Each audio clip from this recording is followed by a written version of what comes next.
سوال ہے کہ کیا بے نمازی کی نماز جنازہ پڑھی جائے گی؟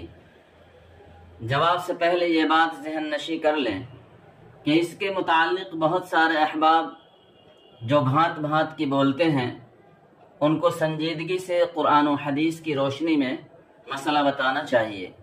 نہ یہ کہ اسٹیج پر جا کر چیخنے لگیں کہ بے نمازی کی نماز نہیں پڑھی جائے گی، وہ کافر ہے، وہ مرتد ہے، وغیرہ وغیرہ۔ میرے بھائی، اگر کوئی کلمہ گو ہے، صاحب ایمان ہے،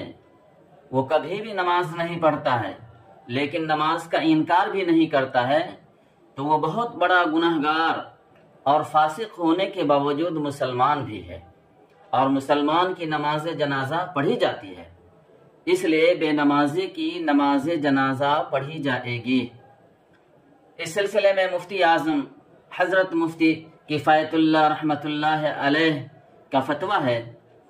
کہ جس شخص نے اپنی تمام عمر نماز نہ پڑھی یا صرف جمعہ کی نماز پڑھتا رہا،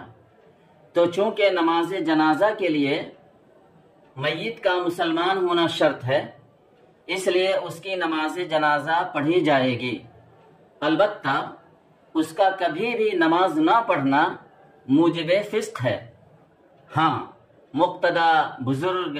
اور نیک صالح حضرات زجرن اور بے نمازیوں کی عبرت کی غرض سے شرکت نہ کریں تو یہ بہتر ہے۔